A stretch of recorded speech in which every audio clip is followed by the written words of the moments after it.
My mentor के प्रायोजक हैं आपका अपना यूनिफॉर्म वाला आपकी पहचान।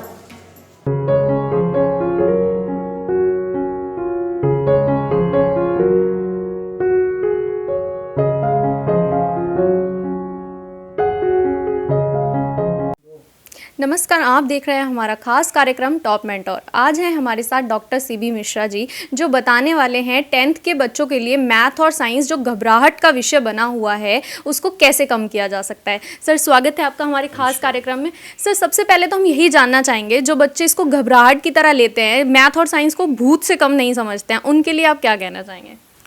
नहीं, मैं तो इन विषयों को नहीं मानता कि किसी प्रकार की घबराहट होनी चाहिए। सीबीएसई ने ऑलरेडी इसके अंदर सिलेबस के अंदर मैथ्स में वैसे ही बेसिक और स्टैंडर्ड्स के दो रूप में पेपर किए हुए हैं और बच्चों की घबराहट के अनुसार ही इस बेसिक और स्टैंडर्ड्स को किया गया है। और साइंस का करिकुलम जो बनाया गया है वो बहुत ही एक जनरल लेवल पे है और इस बेसिक्स को अगर वो अपने जनरल साइंस के बेसिस में अगर उसने पढ़ा हो अपने बचपन से, तो उसके लिए सिलेबस में कुछ भी नहीं है। अगर ध्यान से बच्चा अपनी 6th क्लास ऑनवर्ड मैथ्स में या साइंस में लेके चल रहा होगा तो उसको 9वीं और 10वीं क्लास में इसमें पास होने में कोई भी किसी प्रकार की दिक्कत नहीं है। जहाँ बेसिक उसको समझ नहीं आ रही, सीबीएसई ने इतना समय दिया है बच्चों को कि वो इसको रिवाइज कर ले, उस कॉन्सेप्ट को समझ ले, तो वो आसानी से उस विषय में और आसानी तरीके से बिना घबराए एग्ज़ाम को आराम से पास कर सकता है। जी सर, दोनों विषयों में बच्चों को ऐसी कौन कौन सी परेशानी आती है जिससे वो डर जाते हैं? सबसे पहले बच्चा मैथ्स के अंदर रट्टाफिकेशन पे जब आएगा या साइंस में रट्टाफिकेशन पे आएगा तो उसको समस्या आएगी और उस समस्या को दूर करने के लिए उसका सबसे तरीका यही है कि वो अपने आप को उसको एक्सपीरियंशियल लर्निंग के फॉर्म पे लेके चले। मैथ्स में जहाँ पर वो थ्योरम्स को और किसी भी फॉर्मेशन का उसका यूसेज उसको पता नहीं होता और रटने की कोशिश करता है, वहीं पे बच्चा समस्या में आता है। और अगर बच्चा उसको समझ लेगा तो समझने के बाद उसको किसी भी प्रकार की दिक्कत नहीं आएगी। साइंस के अंदर मैं खास तौर से कहूँगा, साइंस के अंदर बहुत कम सिलेबस है। अगर वो बच्चा बेसिक क्लासरूम के सुनता ही रहे, क्लास में सुनने की बेसिस पे ही वो ध्यान दे दे, तो उसके अंदर वो आराम से विषयों को पास कर सकता है। उसमें कोई समय उसको ज़्यादा खर्च करने की आवश्यकता नहीं है। मैथ्स में प्रैक्टिस की ज़रूर आवश्यकता है, तो वो अपने जितनी भी किताबों को, जिस भी किताबों को इस्तेमाल कर रहा है उन किताबों को इस्तेमाल करते हुए उसकी प्रैक्टिस करें और प्रैक्टिस करते वक्त इसके स्टेप्स को नोट करें। उसको रट्टाफिकेशन ना लेके समझने की कोशिश करें कि वो स्टेप क्यों ले रहा है वो और उस स्टेप का क्या रीज़न है। तो उसका अगर फॉर्मूला बनाने का तरीका सीख लिया उसने और प्रश्न बनाने का तरीका सीख लिया तो प्रश्नों को हल भी वो आराम से निकाल पाएगा।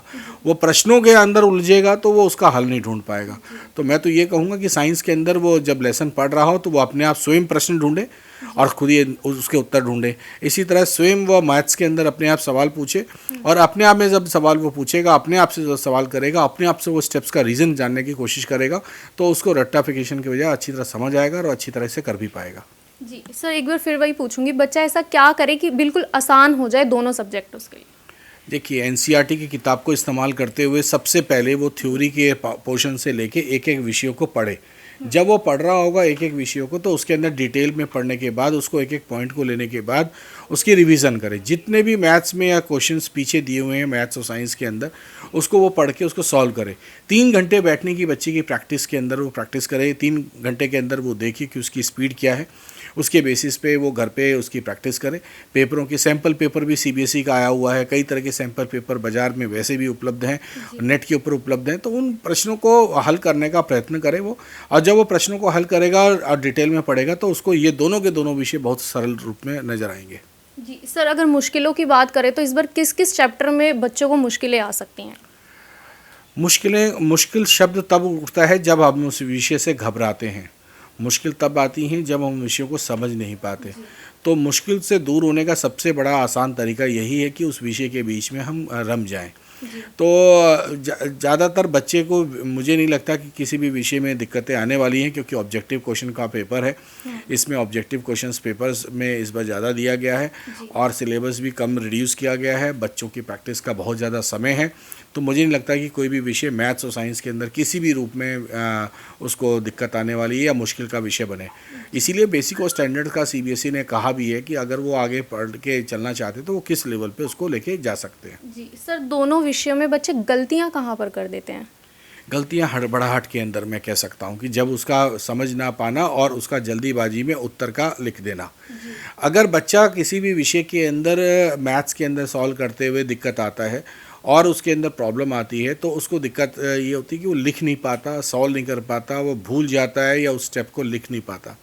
उस स्टेप्स को रोकने के लिए, उस स्टेप्स को करने के लिए, उस स्टेप्स को, गलतियों को रोकने के लिए उसको बार बार प्रैक्टिस करने की आवश्यकता है।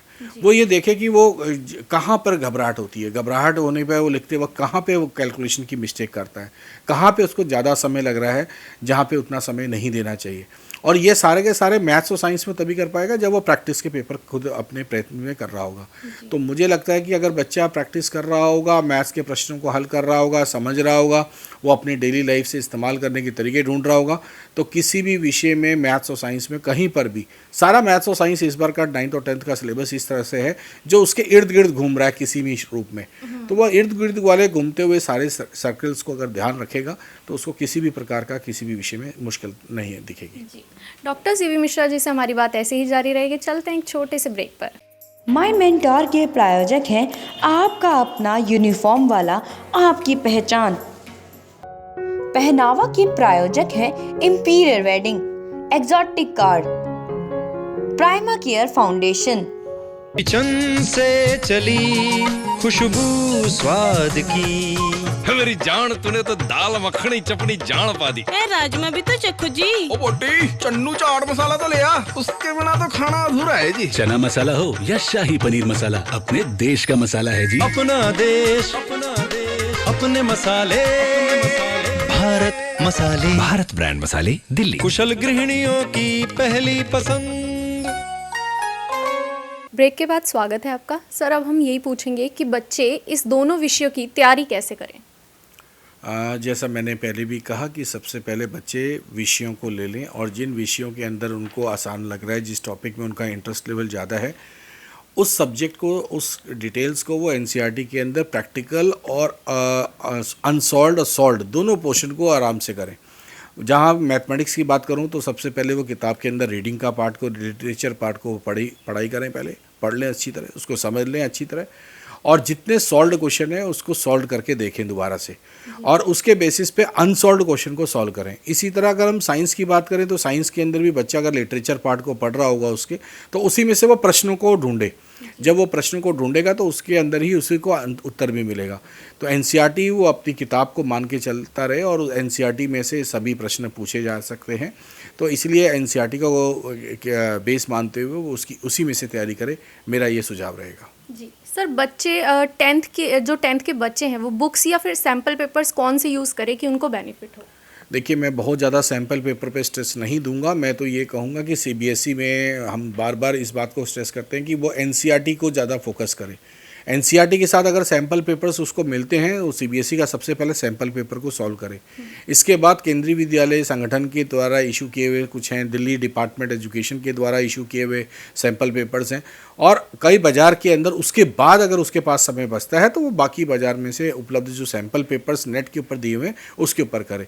वो बहुत ज़्यादा सैम्पल पेपर के अंदर ढूंढ के अपनी डिफ़िकल्टी लेवल को बढ़ाएगा और वो समझेगा कि बहुत ज़्यादा डिफ़िकल्ट पेपर आएगा और वो उसमें उलझता जाएगा। तो मेरे विचार से अगर मैं ये कहूँ कि उसको सैम्पल पेपर सीबीएसई का एनसीईआरटी के द्वारा इशू किए हुए अगर कोई दीक्षा पोर्टल पे उसको दिखता है तो उसमें उसके वीडियो देख ले। केंद्रीय विद्यालय संगठन की साइट्स पे और कई टीचरों को केंद्रीय विद्यालय संगठन के क्वेश्चन पेपर मिल जाते हैं आराम से, वहाँ से वो डाउनलोड करके उसको सॉल्व करें। और साथ साथ वो दिल्ली एडमिनिस्ट्रेशन के द्वारा किए गए स्टडी मटेरियल या क्वेश्चन पेपर या सैम्पल पेपर का इस्तेमाल करें। इतना ही सफिशिएंट है, इससे ज़्यादा उसको आवश्यकता नहीं है। जी सर, इस बार बच्चे प्रैक्टिकल की, मैथ और साइंस के प्रैक्टिकल की तैयारी किस तरह से करें। देखिए, प्रैक्टिकल के विषय के अंदर काफ़ी ज़्यादा लोगों के बीच में ये धारणाएं थी कि हम कैसे जाएं।